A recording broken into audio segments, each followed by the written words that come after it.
Đó đó.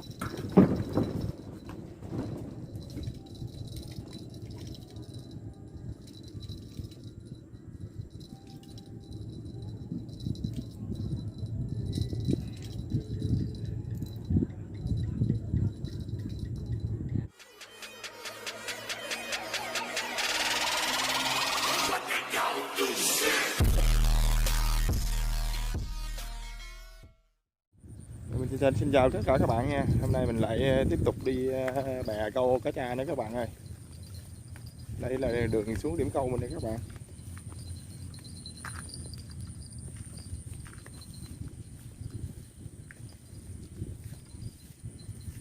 Bánh mì trùng nữa các bạn ơi. Các bạn mình câu vòng vòng mấy cái làng bè này nha các bạn.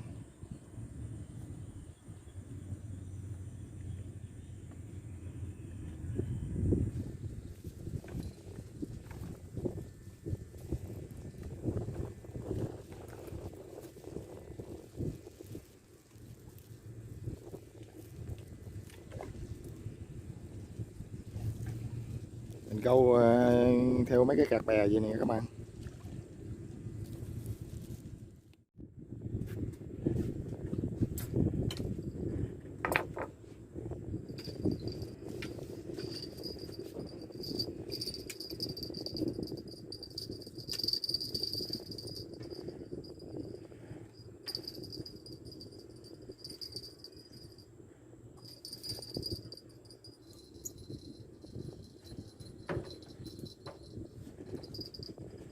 Bây giờ là 3 cây mình ra xong hết nha các bạn.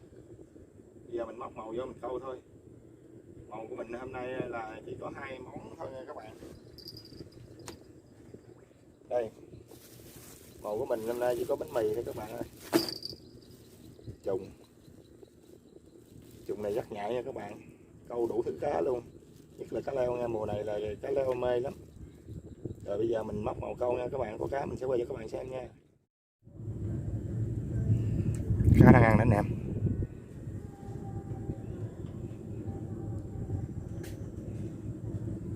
Đó đó.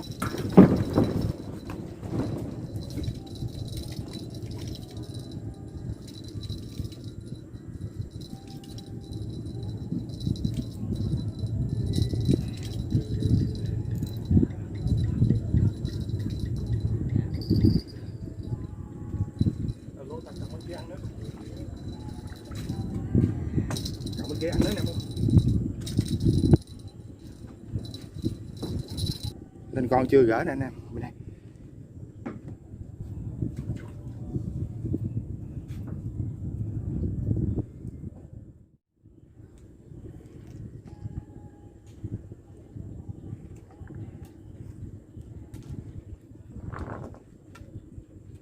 Con đầu tiên anh em.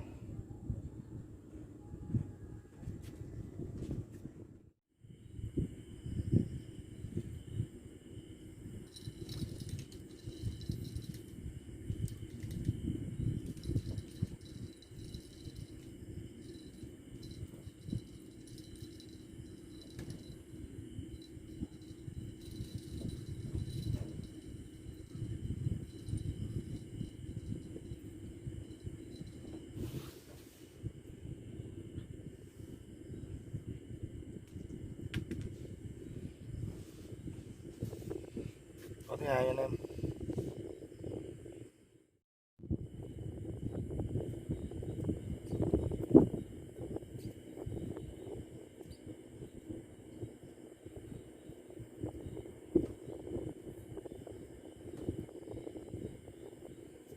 Cá đang ăn đó nè. Đó.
câu căng với vô trời.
Dính cá này nè.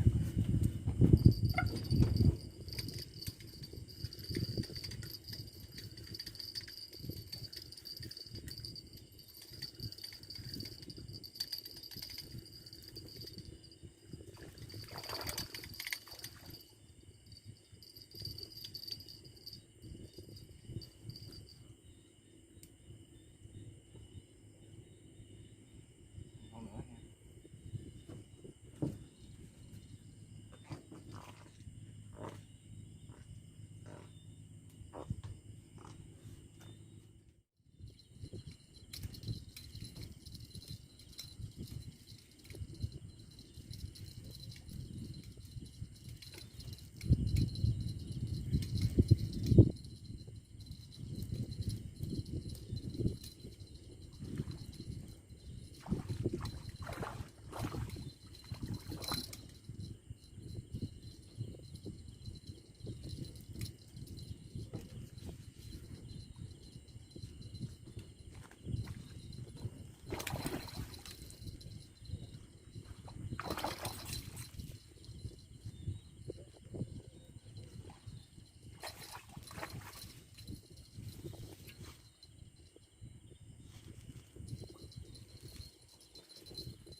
Con nữa nè.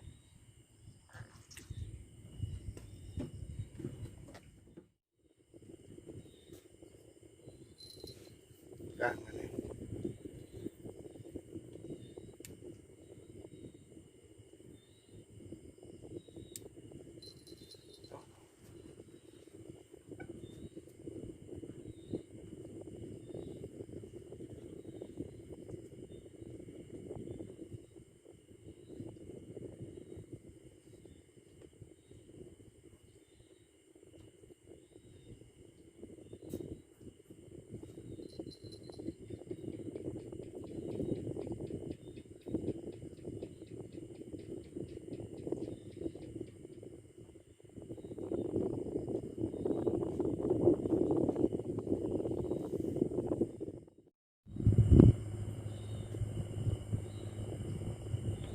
Căng đây nè.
Chà bá luôn anh em ơi.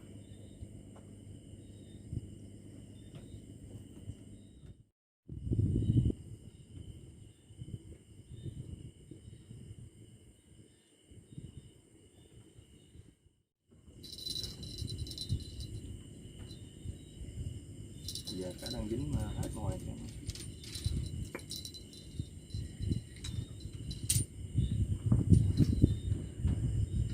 Giờ mình cũng càng dài nữa.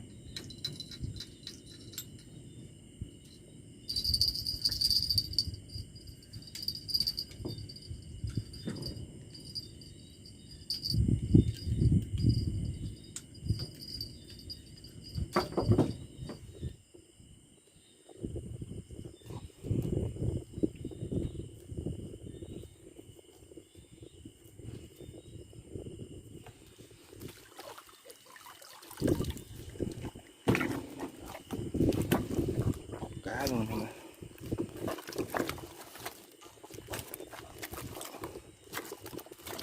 Con này bự nhất đây nè.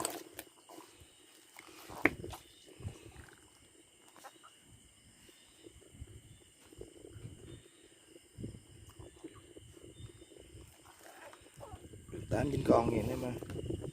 Rồi xin chào anh em nha. Hẹn anh em là những chiếc câu tiếp theo nha.